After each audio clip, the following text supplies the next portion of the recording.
Bonjour et bienvenue dans cette nouvelle analyse d'une chanson de l'album Wings sorti en octobre 2016. Aujourd'hui, on va s'intéresser à la chanson Reflection, qui est le solo de RM, qu'il a produite et écrite avec l'aide d'un des producteurs de Big Hit Entertainment, Slow Rabbit. À propos de la chanson, RM a dit dans le live consacré à la création de l'album Wings que lorsqu'il ne va pas bien, il aime aller à Tucson, qui est un parc qui longe la rivière Han à Séoul, et il a d'ailleurs écrit les paroles de la chanson là-bas, ainsi qu'enregistré les bruits présents au début de la chanson dans le parc avec son téléphone. Il a créé la chanson avec l'intention d'en faire une chanson qu'il écoutera lors de ses balades la nuit. Le titre Reflection illustre son désir d'introspection et de se refléter à travers la musique. Comme pour les autres solos de l'album Wings, la chanson est accompagnée d'un court-métrage dont je ferai l'analyse une fois que j'aurai fait celle des paroles. D'ailleurs, celle-ci commence avec la phrase suivante. Je sais, chaque vie est un film, nous avons différentes étoiles et histoires,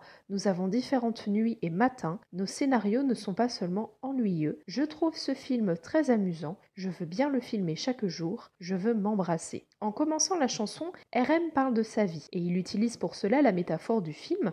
Étant donné qu'il vit une vie très particulière comme idol K-pop, c'est intéressant d'employer cette métaphore puisque aux yeux du grand public, la vie qu'il mène se démarque considérablement et n'est pas considérée comme une vie normale mais plutôt comme une vie de film. Toutefois, il généralise cette idée en comparant toutes les vies à des films et en plaçant ainsi chaque personne comme le héros de son propre film. Donc dès le départ de la chanson, il se positionne plutôt sur un pied d'égalité avec le reste des gens. Puis il évoque son rapport à sa vie et la présente sous un jour positif. Je trouve ce film très amusant. Il affirme aussi sa volonté de la vivre pleinement avec la phrase « Je veux bien le filmer chaque jour » et sa volonté de parvenir à l'aimer avec « Je veux m'embrasser ». Mais à ce but qui est de vivre positivement sa vie, il éprouve des difficultés à s'aimer quotidiennement, comme on le voit avec les paroles suivantes. Mais tu sais, parfois je me déteste vraiment. En fait, assez souvent je me déteste vraiment. Quand je me déteste tellement, je vais à Tucson. Je me tiens juste ici avec les ténèbres familières, les gens qui sourient, une bière qui me fait sourire,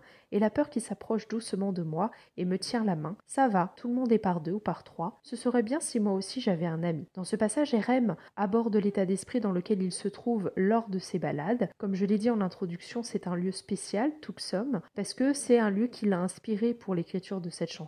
Et grâce aux nombreux détails qu'il y apporte, on peut véritablement voir une image se dessiner sous nos yeux. C'est presque comme s'il peignait un tableau ou faisait un vlog pendant qu'il se balade. Et ainsi, je trouve qu'on peut avoir avec ce passage la connexion émotionnelle avec RM qui se met en place assez rapidement. En tout cas, ça me donne l'impression de partager ce moment avec lui. Je voudrais d'ailleurs partager une note qui a été écrite par l'Army qui traduit le texte coréen en anglais et moi ensuite je traduis sa traduction anglaise en français. J'ai trouvé que la note était très intéressante parce qu'elle va nous donner des précisions sur les paroles de ce passage. L'Army a précisé que ici, quand RM parle de la peur qui vient à lui, qui lui tient la main comme une amie avec laquelle il doit coexister, eh bien ça fait référence au principe de coexistence entre deux opposés. Par exemple, la positivité et la négativité. Et en fait, c'est une thématique qui est assez chère à RM puisqu'il en parle depuis longtemps, notamment dans les médias et notamment lors d'une interview avec le média Yonhap News, qui je crois est un média coréen. Pendant l'interview, il avait dit qu'il essayait de devenir ami avec son anxiété parce qu'il sait que l'accepter, c'est la meilleure chose qu'il puisse faire. Donc je trouvais que c'était une approche très intéressante de la part de RM et aussi que ça nous éclaire sur les paroles de ce passage. C'est pourquoi j'ai tenu à vous partager cette note que je trouve très instructive.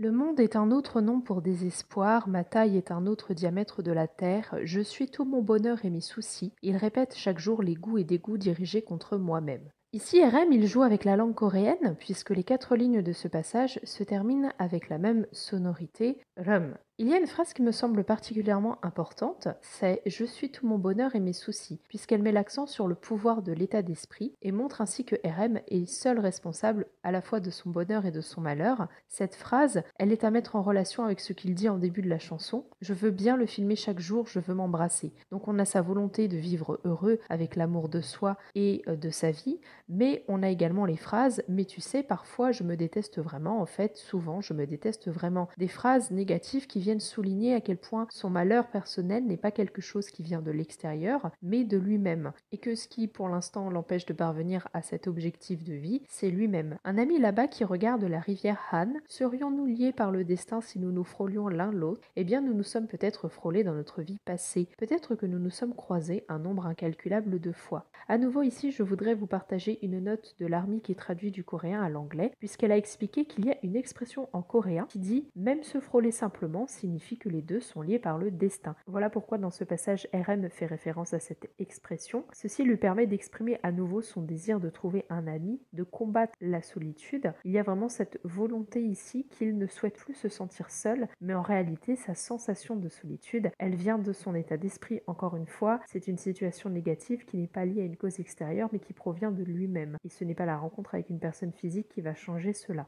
Dans les ténèbres, les gens ont l'air plus heureux que dans la journée. Tout le monde sait où ils sont supposés aller, mais seul moi marche avec paresse. Mais c'est toujours plus confortable d'être ici, fondu dans la Seine. Tuxum, qui a avalé la nuit, me donne un monde complètement différent. Dans ce passage, RM fait encore référence à Tuxum et au positif que ce lieu lui apporte. À nouveau, il évoque sa solitude et l'oppose au reste des gens avec la phrase « Tout le monde sait où ils sont supposés aller, mais seul moi marche avec paresse ».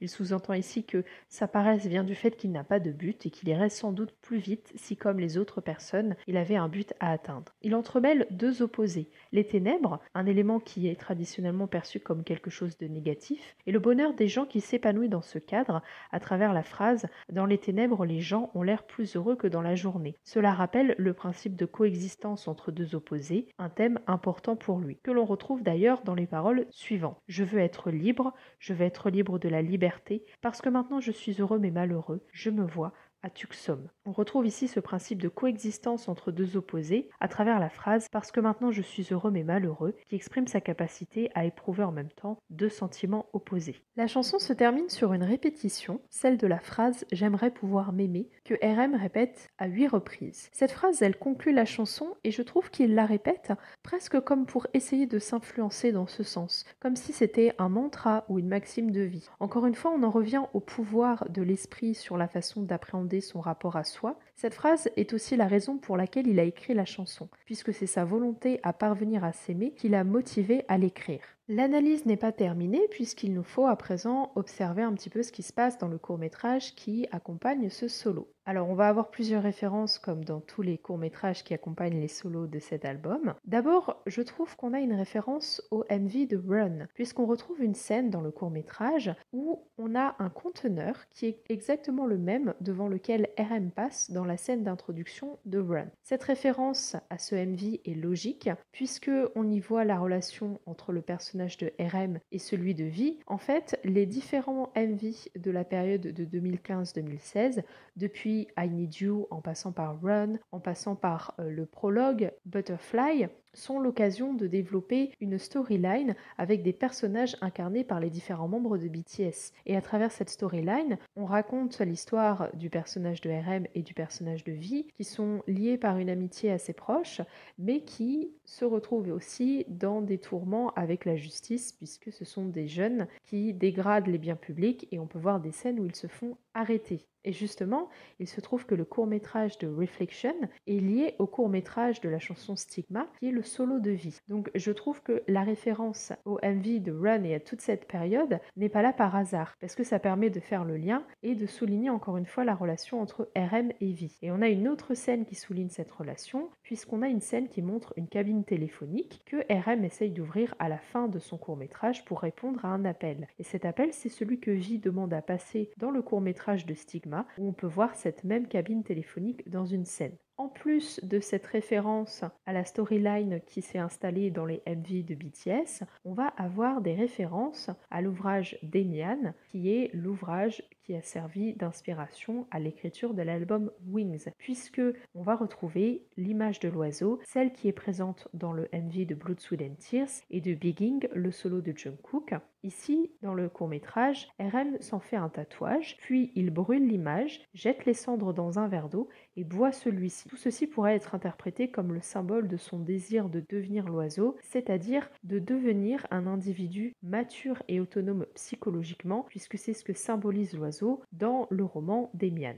Alors, il faut que je fasse une petite mise en contexte pour expliquer ce qu'est Demian. Donc, je suis désolée pour les personnes qui ont écouté les précédents podcasts sur l'analyse des chansons de Wings. À chaque fois, je me répète dans les informations, mais je trouve qu'il est quand même important de faire une mise en contexte. Demian est un roman initiatique allemand qui est écrit par Hermann Hesse et qui est publié au début du XXe siècle en 1919. L'écriture de ce livre, elle est liée de très près à la rencontre de l'auteur avec la psychanalyse. Ainsi, c'est un roman initiatique qui raconte l'enfance et la jeunesse du personnage d'Émile Sinclair, que l'on va suivre depuis son plus jeune âge jusqu'à son évolution lorsqu'il est capable de réfléchir par lui-même. Et à chaque étape, Sinclair gagne en confiance en soi et en individualité et se retrouve davantage en lui-même. On a dans le court-métrage de Reflection des scènes qui font référence au titre solo Reflection, puisque on a RM qui se regarde dans un miroir. Il se retrouve même dans un environnement composé de nombreux miroirs. Comme c'est la suite du tatouage de l'oiseau qu'il se fait un peu plus tôt dans le court-métrage et qu'il voit ensuite, cela peut signifier que pour atteindre cette maturité désirée, pour devenir un oiseau, il faut passer par une étape où on se regarde dans un miroir et où on contemple qui on est. À propos de l'importance de l'oiseau dans Demian, voici ce qui est dit dans le roman. Enfin, Sinclair peint l'image d'un oiseau vu en rêve qui émerge d'une sphère terrestre et il l'envoie à Demian. Bientôt, Sinclair retrouve un billet dans son livre de classe sur lequel figurent ces mots: l'oiseau cherche à se dégager de l'œuf, l'œuf est le monde, celui qui veut naître doit détruire un monde, l'oiseau prend son envol vers Dieu. L'oiseau, c'est ce que l'individu doit devenir pour atteindre la maturité. Le fait que dans le court-métrage, les miroirs se brisent et que le mandala qui symbolise le solo Reflection est représenté lui-même comme un miroir brisé peut signifier que la déconstruction de soi, elle est nécessaire pour atteindre le stade supérieur, et ça rappelle cette destruction du monde évoquée dans le passage de Demian que je viens de lire un peu plus tôt, le fait de briser la coquille de l'œuf pour que l'oiseau puisse déployer ses ailes et s'envoler. En conclusion, Reflection, c'est une chanson qui témoigne des difficultés psychologiques personnelles vécues par RM. En cela, elle est dans la même thématique que le solo de Jimin, Lie, qui s'inspire également des difficultés psychologiques de Jimin. On retrouve toujours ce lien avec Demian à travers le court-métrage et notamment la métaphore de l'oiseau qui prend son envol, une référence qui revient dans plusieurs MV de BTS puisqu'on peut la voir dans le solo de Bigging, dans le chanson promotionnel Blood, Sweat and Tears, mais c'est aussi une référence au titre de l'album Wings, puisque Wings ça signifie elle en anglais, celle-ci étant le symbole de maturité. J'espère que cette analyse vous aura plu, n'hésitez pas à me dire ce que vous avez pensé des paroles de la chanson ainsi que du court-métrage. Si vous avez aimé, vous pouvez laisser un pouce bleu et vous abonner à la chaîne. Vous pouvez aussi en parler autour de vous aux personnes qui s'intéressent à BTS et à la K-pop. On se retrouve lundi prochain à 18 h pour une nouvelle analyse.